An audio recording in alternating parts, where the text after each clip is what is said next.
Hello, I am Rupam Art's hyper-realistic drawing of a girl with water bubbles.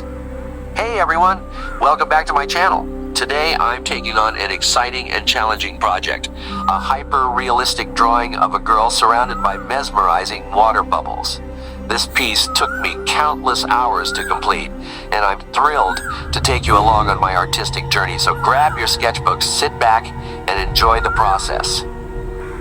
Before I started this piece, I spent a lot of time brainstorming the concept. I wanted to create something ethereal and dreamlike, where water bubbles would not just be an element, but a major part of the composition. I gathered references of real water bubbles, studied light refraction, and sketched out multiple ideas before settling on the final vision.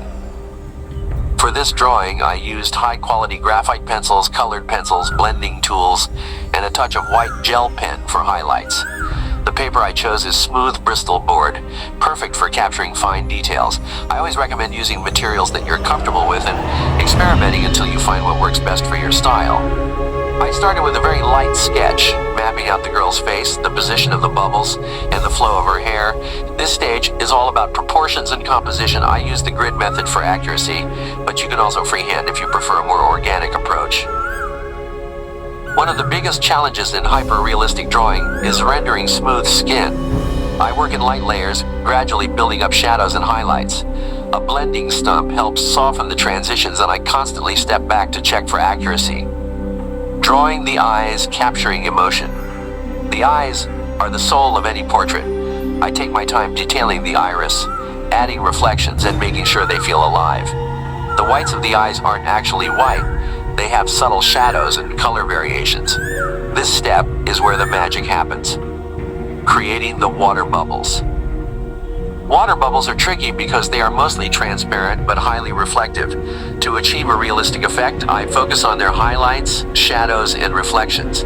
Each bubble interacts with the environment, reflecting the girl's face and surroundings.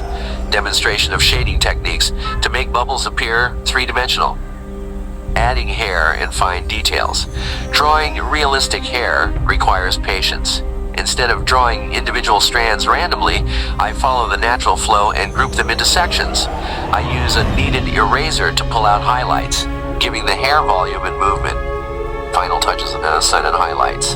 This is my favorite part, bringing the drawing to life. Adding highlights to the water bubbles, the eyes, and even tiny water droplets makes everything pop. These final touches create depth and realism, making the piece stand out. The reveal and reflection. And here it is, the final drawing. This piece took hours of dedication, but seeing the end result makes it all worth it. I learned so much about patience, lighting,